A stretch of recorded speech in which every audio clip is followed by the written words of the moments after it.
ففروا إلى الله إني لكم منه نذير مبين.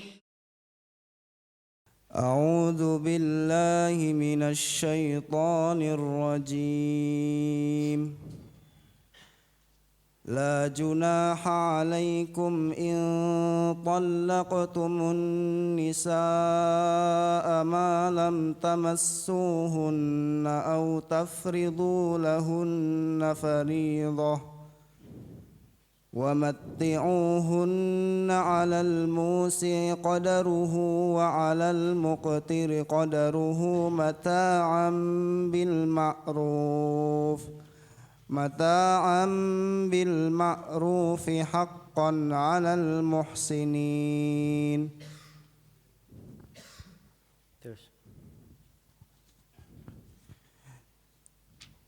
وإن طلقتموهن من قبل أن تمسوهن وقد فرضتم لهن فريضة فنصف ما فرضتم إلا أن يعفون أو يعفو الذي بيده عقدة النكاح وأن تعفوا أقرب للتقوى ولا تنسوا الفضل بينكم إن الله بما تعملون بصير.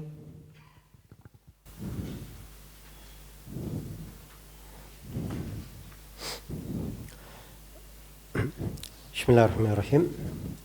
Alhamdulillahirabbil alamin.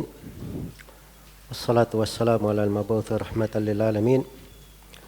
Nabiyina Muhammad wa ala alihi wa sahbihi wa man tabi'ahum bi ihsanin ila yaumiddin, amma ba'd.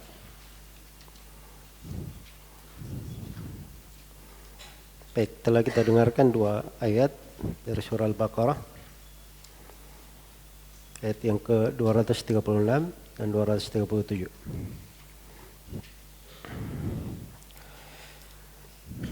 Qala Rabbuna Jalla wa Ala, la junaha alaikum in talaqtumun nisaa ma lam tamassuhunna aw tafridu lahunna fariidah wa matti'uhunna 'alal musi'i qadaruhu wa 'alal muqtiri qadaruhu mata'an bil ma'rufi haqqan 'alal muhsinin. Terjemahan makna ayat, la junaha alaikum, dan tidak ada kewajiban atas kalian membayar mahar in talaqtumun nisa, jika kalian mentalak perempuan, malam tamassuhunna aw tufridu lahunna fariidha,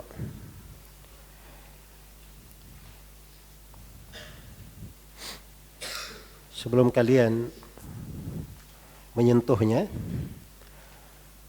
atau bercampur dengannya, atau sebelum kalian menentukan maharnya, memastikan maharnya. Wa matti'uhunna,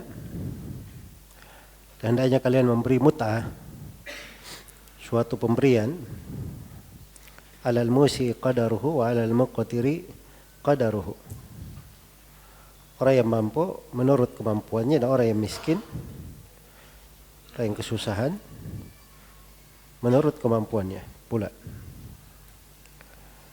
Mata ambil ma'ruf, mata pemberian yang ma'ruf, yang sepatutnya sesuai dengan urf. Haqqan 'alal muhsinin, yang demikian itu merupakan ketentuan bagi orang-orang yang berbuat ihsan.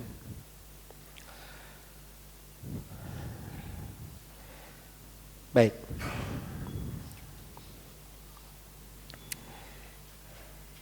Ayat ini terdapat di dalamnya penjelasan tentang beberapa hukum seputar talak dan juga penjelasan tentang mahar perempuan yang ditalak dan mut'ah.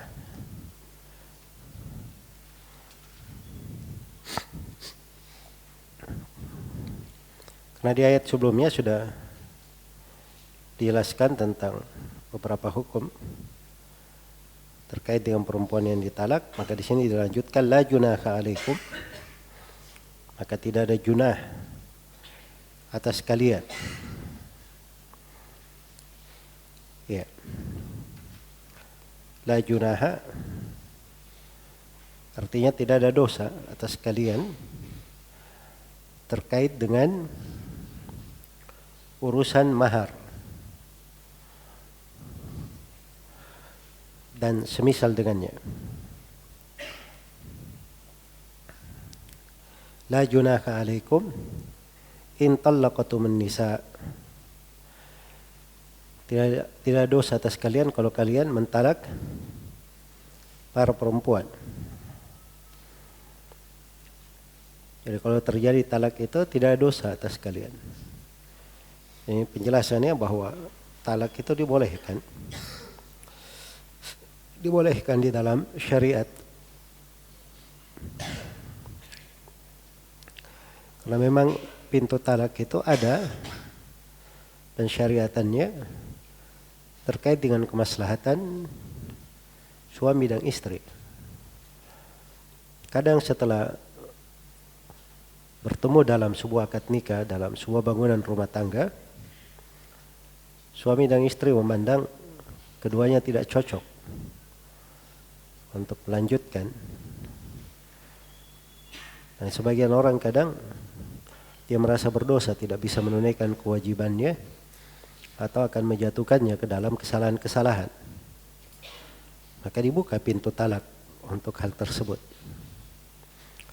Jadi ada sudut-sudut kemaslahatan yang diinginkan di dalamnya. Karena itu pintu pembolehan itu apabila memang ada kebaikan di dalamnya. Adapun kalau dilakukan tanpa suatu alasan yang benar, maka itu bisa masuk ke dalam hal yang makruh atau masuk ke dalam hal yang diharamkan.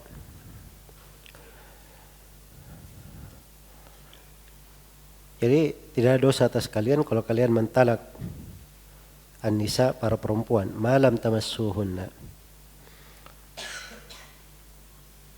Malam tamassuhunna. Ma di sini bisa diartikan masdariyah. Kalau masdariyah diterjemahkan sepanjang kalian belum menyentuhnya. Dan ma bisa diartikan syartiyah. Bisa diartikan syartiyah. Jadi in talaqtumun nisa in syartiyah. Malam tamassuhunna ma kalau diartikan syartiyah berarti syartiyah di dalam syartiyah. Itu boleh di dalam bahasa Arab. Seperti di ayat falaula in kuntum ghairu madinin, baik. Ayat fala uqsimu. Baik. Falaula in kuntum ghairu madinin tarji'unaha in kuntum shadiqin. Iya. Jadi in kuntum shadiqin ada di konteks syarat sebelumnya, in kuntum ghairu madinin. Jadi syarat di dalam syarat. Dan itu boleh dalam bahasa Arab. Baik. Ya kalau syartiyah diartikan wa in talaqatumun nisaa ma lam tamassuhunna. Jadi kalau kalian mentalak perempuan apabila jika kalian belum menyentuhnya. Baik.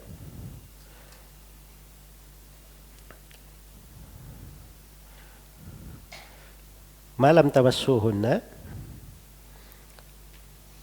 Malam tamassuhunna di sini artinya malam tujami'uhunna.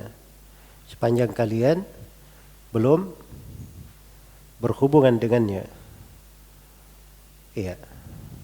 Bercampur. Belum terjadi jima. Belum terjadi jima. Itu di syarah penafsiran dari Ibnu Abbas tentang hal tersebut.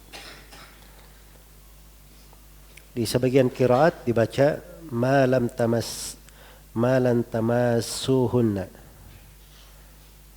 dengan dipanjangkan, malam tumassuhunna dengan dipanjangkan alifnya atau mimnya. Dan itu semakna ya, semakna. Au tafridu lahunna fariidhah. Jadi boleh ditalak sebelum disentuh. Ya, boleh ditalak atau tidak ada dosa atas kalian, tidak ada mahar. Ketentuannya apabila talak terjadi sebelum menyentuhnya. Sudah terjadi akad tapi belum disentuh. Au tafridu lahunna fariidhah. Dan sebelum diwajibkan untuknya kewajiban mahar. Jadi belum disebutkan berapa maharnya. Baru dinikahkan saja, tapi belum disebut berapa maharnya. Iya. Jadi ini dua ketentuannya. Karena itu diperhatikan ya. Ayat ini terkait dengan ketentuan. Apa hukum untuk hal yang seperti ini? Sudah di awal disebut la junaha, tidak ada dosa terkait dengan mahar. Artinya maharnya tidak ada kewajiban. Iya. Tidak ada kewajiban mahar. Baik. Jadi ayat terkait dengan perempuan yang ditalak, dia belum disentuh, artinya suaminya belum menjumpainya. Baru akad langsung diceraikan. Jelas ya? Apalagi di masa sekarang itu gampang terjadi. Gampang terjadi. Kadang terjadi akad nikah. Setelah itu katanya perlu waktu dulu. Ya. Masing-masing ikut di orang tuanya 1 bulan. Dan 3 bulan. Dan 1 tahun. Tapi sudah menikah. Nanti di tengah jalan, nah sudah saya kayaknya tidak cocok. Jelas ya? Jadi dia ditalak, suaminya belum menjumpainya atau belum berduaan dengannya. Kemudian belum disebut maharnya, 3 ketentuannya. Belum disebut maharnya. Apa hukumnya? Tidak ada kewajiban mahar. Terkait dengan mahar tidak ada kewajibannya. Iya. Yang wajib adalah apa? Ini kelanjutan ayat. Kelanjutan ayat. Wa matti'uhunna.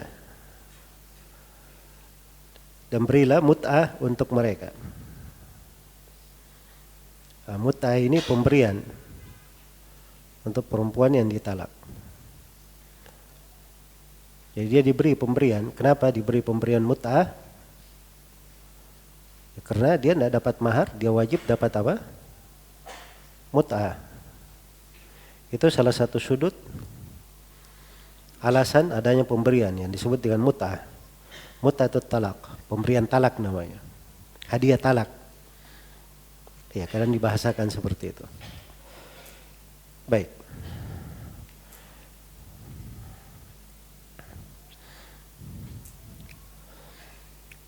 Jadi kalau sudah diketahui ada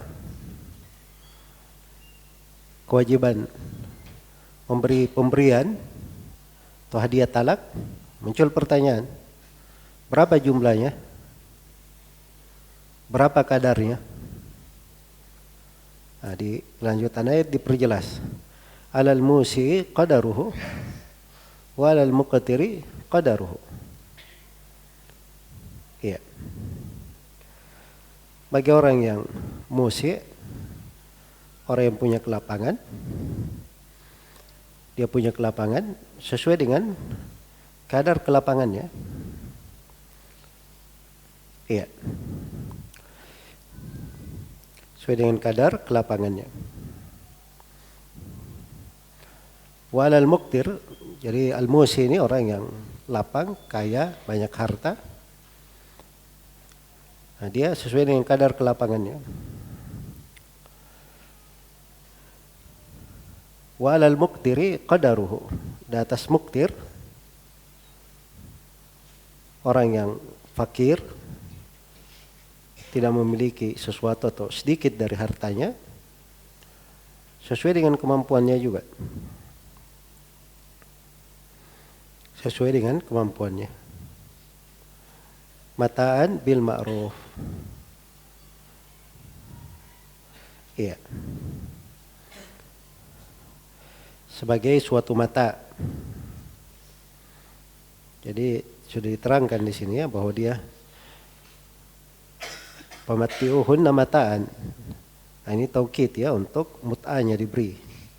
Mataan dia berbahagia dengan pemberian itu, paling sedikit dia dapat suatu pemberian untuk mengobati hatinya.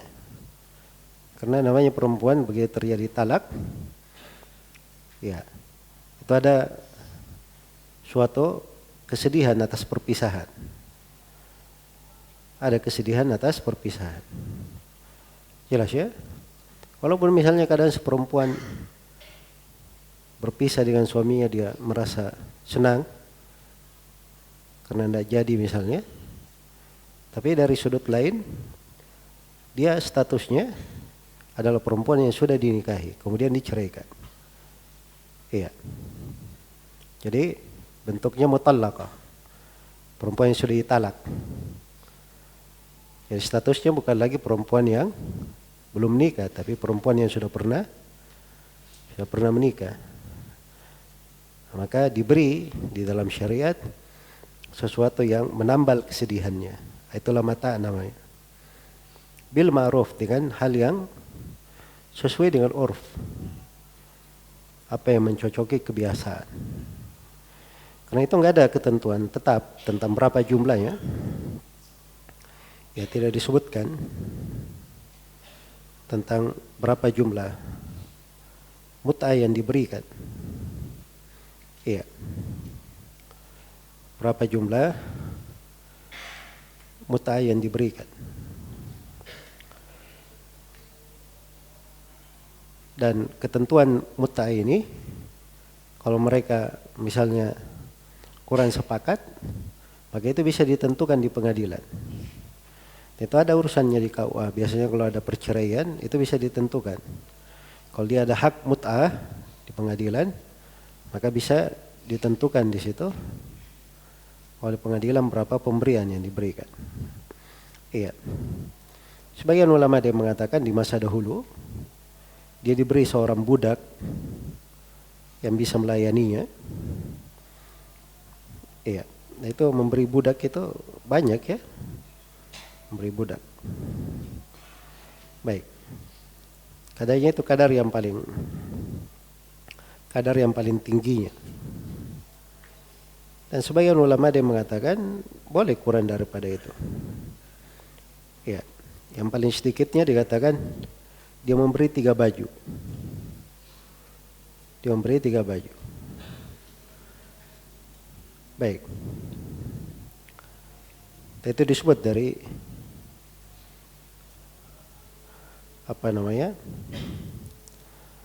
sebagian as-salaf rahimahumullahu ta'ala. Nah, tapi ini kalau kita lihat dari athar yang berjalan, itu bukan ukuran ya, bukan pembatasan. Iya. Karena itu disebutkan dari Al-Hasan bin Ali radhiyallahu ta'ala anha, Al-Hasan bin Ali radhiyallahu ta'ala anhuma, beliau pernah menceraikan perempuan dan memberikan mut'ah. Mut'ahnya sejumlah 10.000 dirham. Maka perempuan ini berkata, mata'un qalilun min habibin mufariq. Hadiah pemberian yang sedikit dari kekasih yang meninggalkan. Ya. Jadi pandangan tentang jumlah banyak dan seterusnya itu berbeda antara orang-orang tempat, ya, negerinya. Kan di satu tempat kalau diberi sesuatu dari mut'ah, misalnya diberi motor misalnya, atau diberi baju, diberi kendaraan, itu biasa mungkin di satu tempat. Tapi tempat lain itu mungkin luar biasa. Itu luar biasa. Iya. Jadi ukurannya kembali kepada apa yang mencocoki kebiasaan. Tidak ada batasan tertentu di situ. Kalau berselisih itu dikembalikan kepada hakim. Pengadilan yang memutuskan sesuai dengan kebiasaannya dan sesuai dengan kemampuan orang yang mentalak tersebut. Baik. Jadi mataan bil ma'ruf haqqan 'alal muhsinin. Dia adalah suatu hal yang hak atau suatu hal yang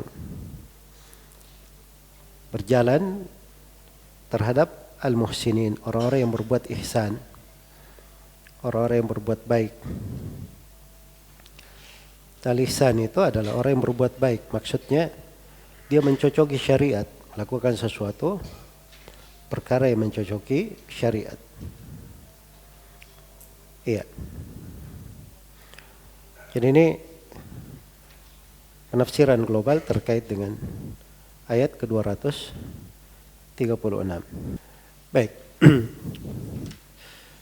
Di dalam ayat ini terdapat beberapa pelajaran. Pelajaran yang pertama, bolehnya seorang lelaki mentalak istrinya sebelum berduaan dengannya. Ini jelas ya pada ayat.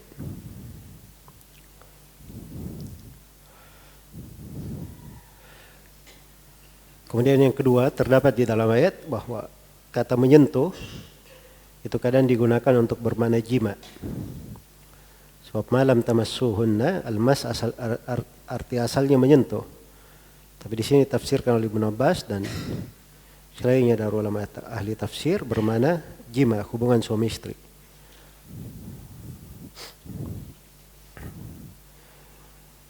Yang ketiga terdapat di dalam ayat boleh seorang itu menikah tanpa menyebut mahar. Tanpa menyebut mahar. Jadi maksudnya tanpa menyebut mahar di sini dia diam tentang mahar. Ya. Kalau dia tidak menyebut mahar, nanti maharnya itu bisa diberi sesuai dengan kebiasaan perempuan yang semisal dengannya. Ya.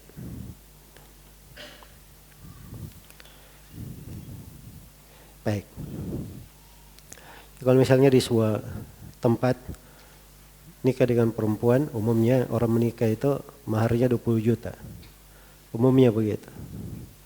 Maka dia bayar 20 juta. Sebab itu umumnya. Kalau dia tidak sebut mahar. Nah, itu boleh ya, tidak disebut. Baik. Jadi dalam pernikahan ada 3 keadaan. Keadaan yang pertama, boleh dia syaratkan mahar dan dia sebut. Iya. Katakan ada mahar dan maharnya adalah ini, dia sebut. Dan ini enggak ada silam pendapat ya tentang syahnya. Dan yang kedua, dia menikah tidak disebut maharnya, diam.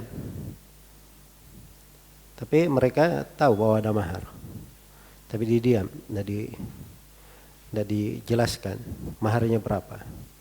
Ini juga nikahnya syah. Adapun berapa maharnya, dia dapat mahar al-mithl, mahar perempuan yang semisal dengan itu.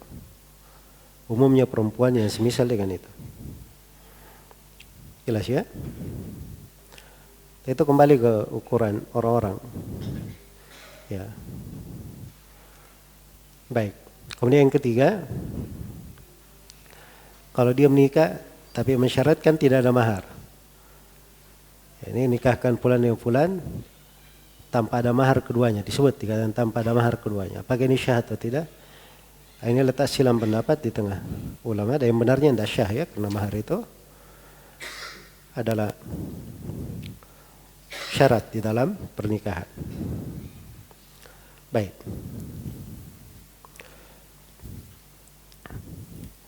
Kemudian dari ayat ini juga terdapat bahwa perempuan yang ditalak,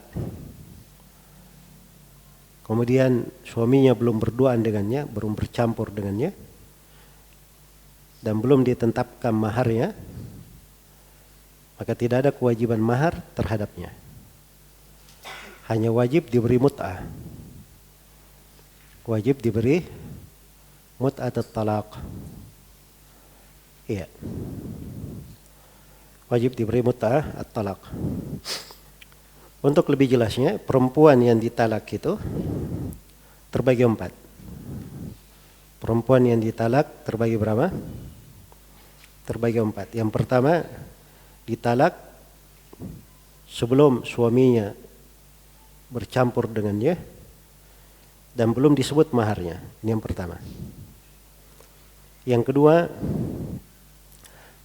sudah ditalak sebelum suaminya bercampur dengannya, tapi telah ditetapkan maharnya, telah disebut mahar. Iya. Keadaan yang ketiga, kebalikannya, suaminya telah mencampurinya, telah menggaulinya, tetapi belum disebut maharnya. Tapi belum disebut maharnya. Dan keadaan yang keempat, ditalak, suaminya sudah mencampurinya, dan juga sudah disebut maharnya. Sudah disebut maharnya. Jadi ini semuanya berapa keadaan? 4 keadaan. Kenapa saya terangkan 4 keadaan ini? Supaya ditahu apa bedanya ayat ini dan ayat setelahnya. Kalau ayat ini berbicara di keadaan yang pertama. Kalau ayat setelahnya itu berbicara di keadaan yang kedua. Di keadaan yang kedua. Baik. Keadaan yang pertama tadi apa? Ditalak, terus?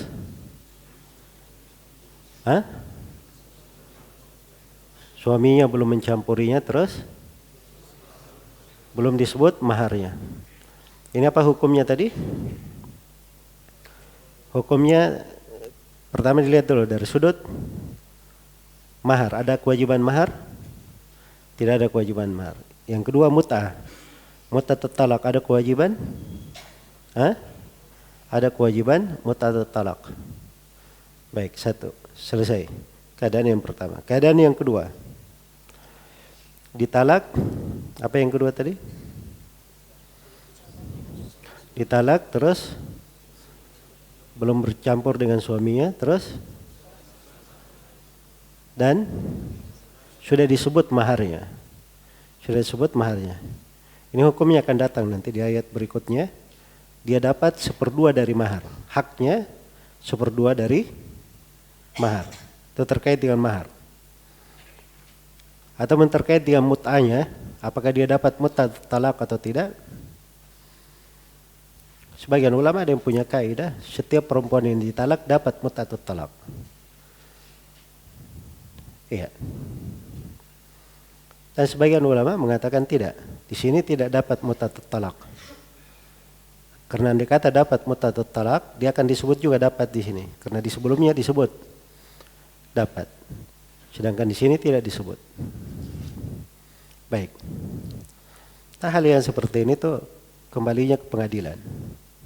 Itu urusannya di pengadilan. Kalau ada pengadilan, apa yang dia pegang di dalam hal tersebut, apa maslahat yang dia pandang di dalam hal itu. Baik, yang ketiga, apa tadi yang ketiga? Sudah ditalak, terus sudah bercampur dengan suaminya, tapi maharnya belum disebut. Baik, ini untuk maharnya. Berapa mahar dia dapat?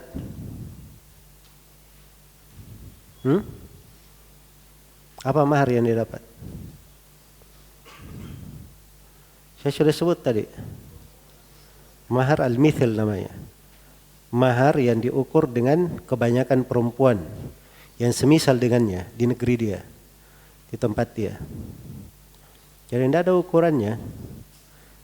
Kalau di Sulawesi di sini mungkin rata-rata 20 juta orang di sini ya mungkin.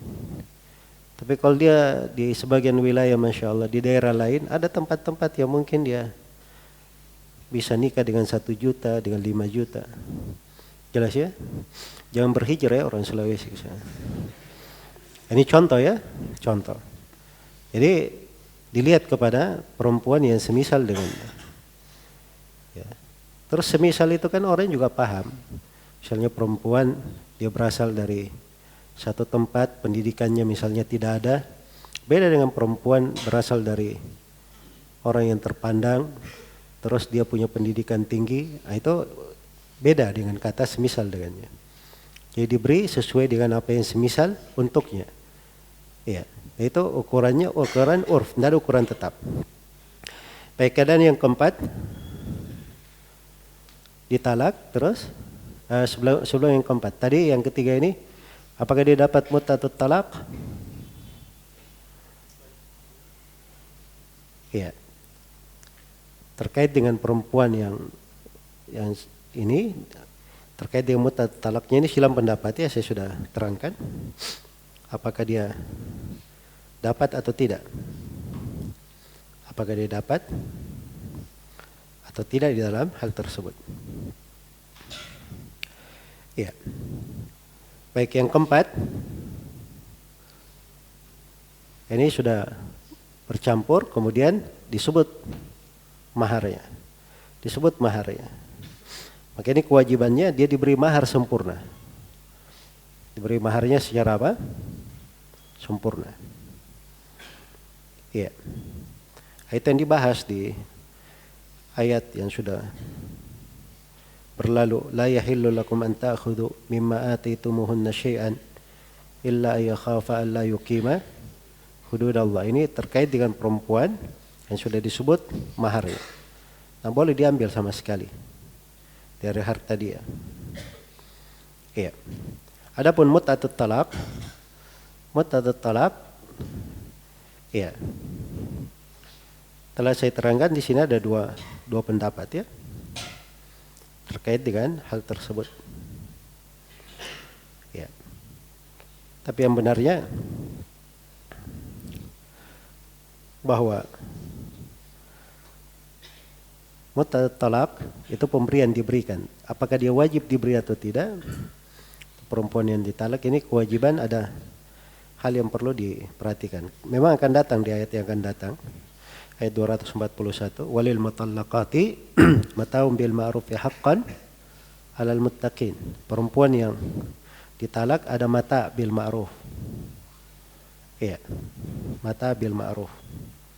Dan dimaklumi bahwa Nabi sallallahu alaihi wasallam ketika memberi takhir kepada istri-istrinya apakah tetap bersama beliau atau ingin ditalak, itu beliau bahasakan dengan pilihannya fata'alaina umatti'kunna au usarrihkunna sarahan jamila. Kemarilah kalian, saya beri mut'ah untuk kalian, mutatut talak.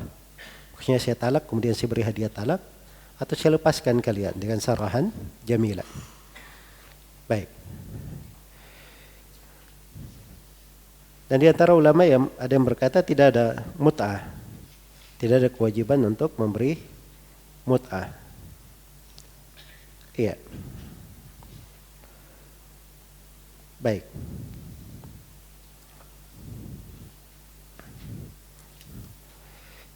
Jadi ini 4 keadaan ya untuk hal ini.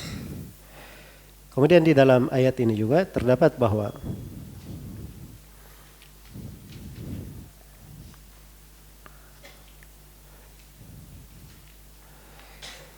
ada kewajiban mutatut talak pada 3 ini. Posisi perempuan yang ditalak belum bercampur dengan suaminya, kemudian belum disebut maharnya. Kadar mut'atat talak di dalam ayat dikembalikan kepada kondisi suami. Kalau dia lapang sesuai dengan kelapangannya, kalau dia sempit ada kesusahan sesuai dengan kemampuannya. Ayat ini kaidah dukungan untuk kaidah umum bahwa Allah tidak membebani seseorang kecuali sesuai dengan kemampuannya. Dan terdapat bahwa hukum-hukum syariat itu, hukum-hukum syariat itu berlaku untuk hukum-hukum syariat itu menjaga kondisi-kondisi dan keadaan manusia. Dan terdapat juga di dalam ayat bahwa urf itu ada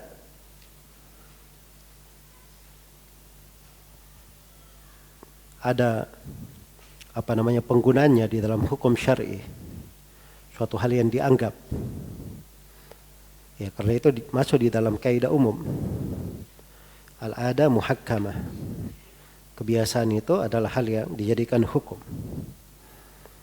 Iya. Ayat ini dan ayat setelahnya ini diantara dalil-dalil tentang syariat seorang itu berusaha untuk tidak melukai hati orang. Untuk tidak melukai hati orang. Jadi adanya syariat agar supaya maharnya dibayar. Kalau tidak ada kewajiban mahar diberi hadiah talak. Nah, ini semuanya walaupun misalnya si perempuan ini bagi si suami tidak layak baginya dan seterusnya, atau si perempuan juga memandang suaminya tidak layak dan seterusnya, tapi tetap menjaga hubungan seseorang itu disyariatkan untuk tidak meninggalkan luka di hati orang. Maka adanya pemberian seperti ini itu dari perkara-perkara dibangun di atas akhlak yang baik ini. Iya. Itu banyak ketentuan ya dalam Al-Quran semisal itu. Seperti misalnya di pembagian warisan, kalau ada kerabat, anak yatim, orang miskin hadir di pembagian, sebenarnya mereka tidak ada jatah dari hak warisan. Tapi bersamaan dengan itu dikatakan dalam ayat farzuquhum minhu wa qulu lahum qawlan ma'rufa. Beri rezeki kepada mereka dari hal itu dan ucapkan untuk mereka ucapan yang ma'ruf. Ini untuk hati mereka supaya seperti itu. Iya. Baik.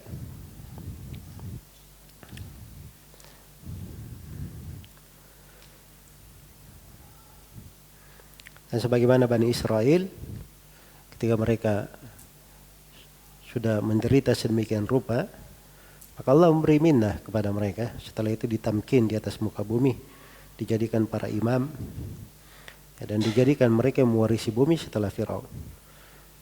Jadi adanya hal-hal yang mereka hadapi dari perkara yang tidak bagus, itu ditutupi dengan keutamaan-keutamaan yang Allah berikan. Dan itu banyak makna ya di dalam Al-Quran. Baik, kemudian ayat berikutnya, wa in talaqatumuhunna min qabli an tamassuhunna wa qad faradtum lahunna fariidha fa nisfu ma faradtum illa ya'funa aw ya'fu alladhi bi yadihi 'uqdatun nikah wa an ta'fu aqrabu lit-taqwa wa la tansawul fadla bainakum innallaha bima ta'maluna basir. Baik. Terjemahan makna ayat, apabila kalian mentalak istri-istri kalian min qabli an tamassuhunna, sebelum kalian menyentuhnya, waqad faradtum lahunna fariidha, tapi kalian sudah tetapkan fariidha, mahar. Ini bedanya ya. Kalau sebelumnya tadi apa? Sebelumnya apa tadi? Belum disentuh dan belum ditetapkan mahar. Kalau ini belum disentuh tapi sudah ditetapkan mahar. Hukumnya berbeda. Fanisfu ma faradtum. Maka dia hanya membayar 1/2 dari kewajiban. Jadi sebelum menikah akadnya maharnya 100 juta. Ya, contoh ya, jangan yang kasih mahal-mahal juga. Akadnya 100 juta. Baik. Kemudian terjadi akad nikah.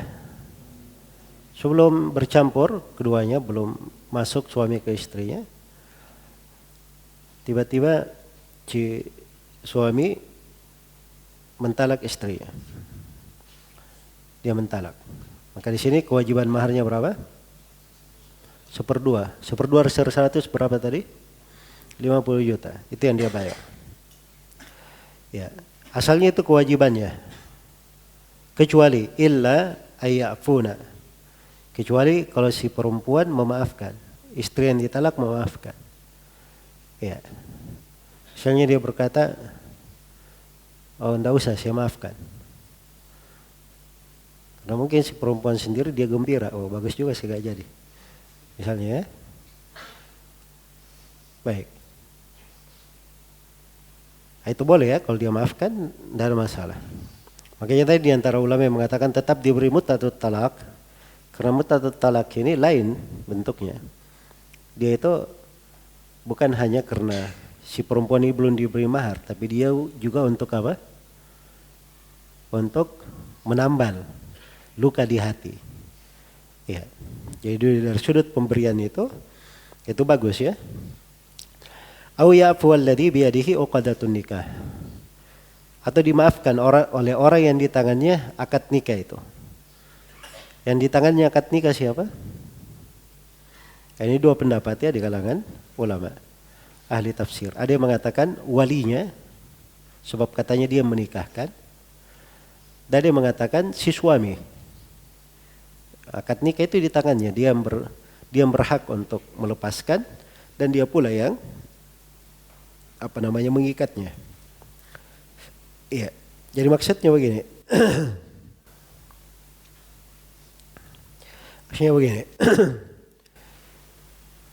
Kalau terkait dengan walinya bagaimana? Walinya 100 juta maharnya. Begitu dia talak berarti kewajiban mahar sisa berapa? 50. Si wali memaafkan. Kalau begitu enggak usah. Walinya memaafkan. Jelas ya? Ini kalau diambil pendapat wali. Tapi kalau yang diambil, yang di tangannya adalah siapa? Si suami. Maka itu di posisi, misalnya suami begitu dia menikah, dia sudah bayar 100 juta. Cash. 100 juta. Begitu terjadi talak, apa kewajibannya perempuan? Mengembalikan 50, sebab kewajibannya cuma berapa? Setengah, berubah kan? Kalau begitu 50-nya dikembalikan. 50 dikembalikan ini dimaafkan, enggak usah dikembalikan. Kalau si suami memaafkan. Jelas ya? Ya, suami berkata, "Ya sudah, saya sudah mentalak, saya sudah bikin terlalu banyak problem, ya, bikin susah kalian acara 5 hari 5 malam, terus tidak dai juga, ya sudah 50 ini kompensasi dari saya maafkan. Enggak usah di ini." Misalnya. Jelas ya? Nah, ini pendapat yang kedua, itu lebih dikuatkan oleh sejumlah ulama, karena di ayat berikutnya, di kelanjutan ayat dikatakan wa anta'fu aqrabu littaqwa. Kalau kalian memaafkan, kalian ini arahannya kemana? Si wali atau si suami yang mentalak? Si suami yang mentalak. Sebab dari awal wa in talaqtumuhunna, kalau kalian mentalak ini kepada si suami yang mentalak. Jadi ini lebih menguatkan ya pendapat yang kedua.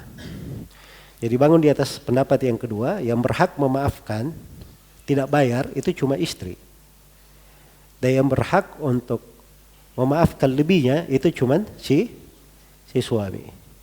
Itu dibangun di atas pendapat yang pertama.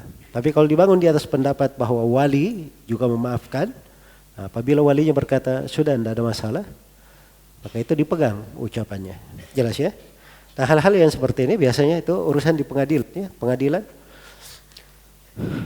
di hakim, di qadhi, mereka yang tentukan, yang dipegang di dalam masalah itu apa.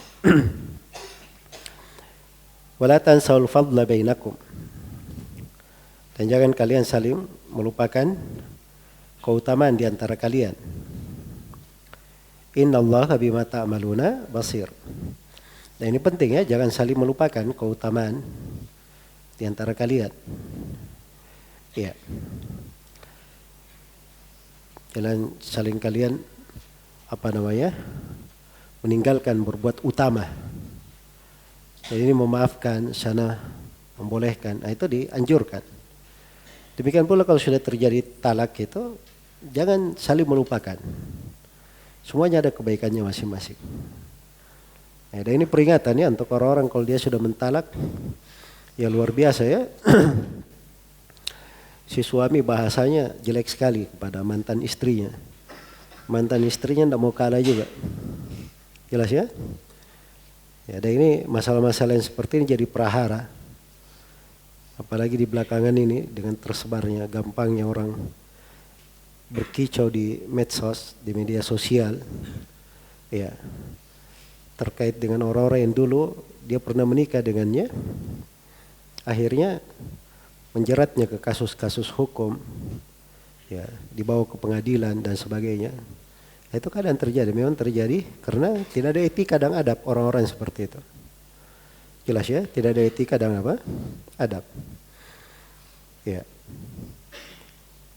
Makanya di ayat itu diberi etika adab yang agung. Wala tansaul fadla bainakum. Jangan kalian saling melupakan keutamaan antara kalian. Kemudian diingatkan innallaha bima ta'maluna basir. Sungguhnya Allah Maha melihat apa yang kalian lakukan. Ini ayat peringatan ya.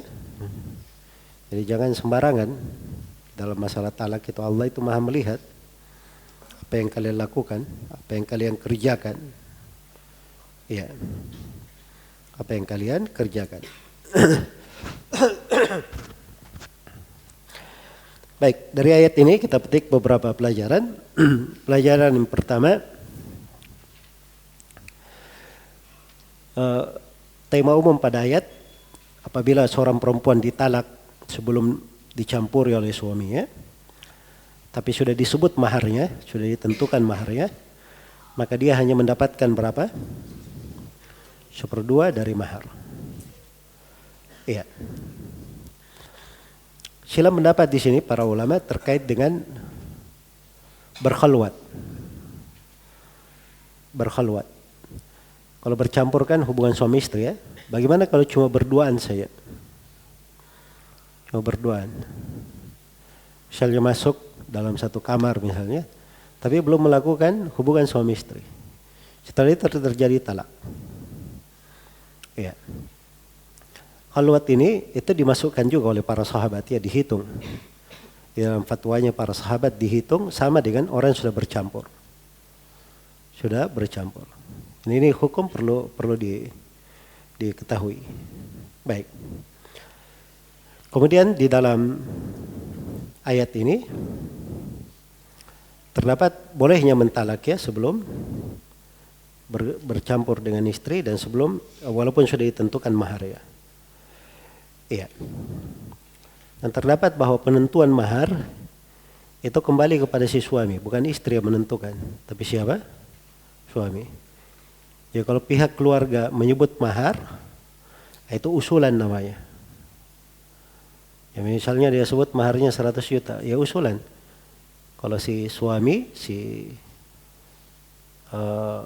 atau calon suami menyetujui, dia katakan iya saya setujui. Tadi katakan tidak ada masalah, nah itu baru diterima. Tapi kalau berselisih, suami berkata enggak, saya bilangnya 50. Si keluarga berkata enggak, ya kami maunya 100. Maka yang dipegang ucapan siapa? Ucapan si suami, sebab dia asalnya yang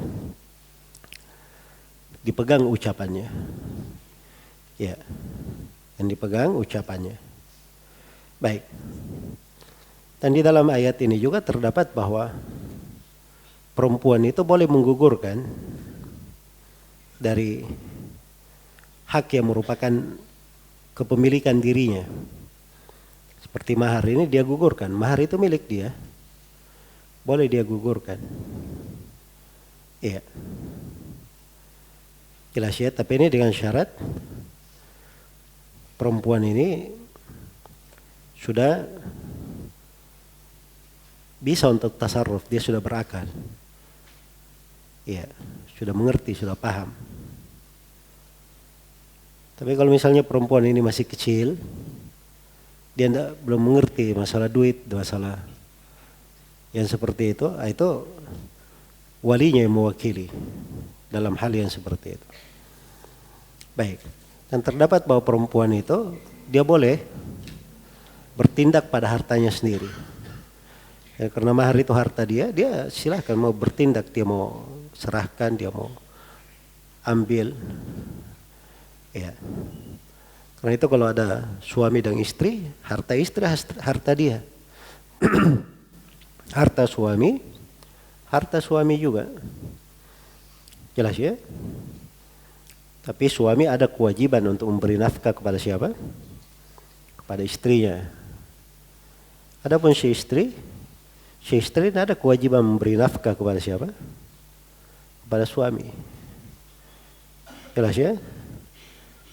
Kayaknya kadang ada sebagian suami, ya sepanjang kau sudah jadi istri saya berarti semua hartamu adalah milik saya. Ya, itu dari mana dapat kaidah? Jelas ya? Itu tidak benar. Baik. Jadi si istri tetap punya harta milik dia sendiri. Jadi kalau dia memberi kepada suaminya itu namanya dia berbuat baik kepada suaminya. Dia berbuat baik kepada suaminya. Seperti istri Abdullah bin Mas'ud radhiyallahu anhu. Istri beliau itu seorang yang kaya.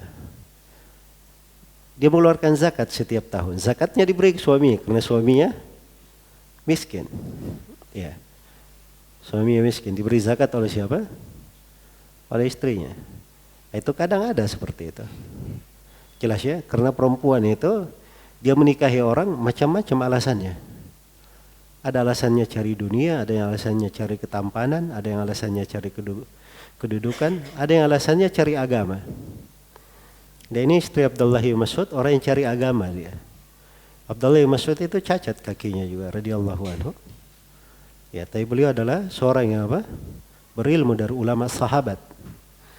Dari ulama sahabat, pemuka di kalangan para sahabat Rasulullah sallallahu alaihi wasallam. Itu lebih mahal daripada segala dunia dan isinya. Baik. Jadi kadang ada perempuan-perempuan yang berpikir seperti itu. Itu pikiran perempuan yang lebih berakal daripada yang lainnya. Iya. Karena apa yang terkait dengan akhirat itu selalu lebih baik daripada apa? Daripada dunia. Kemudian di dalam ayat ini juga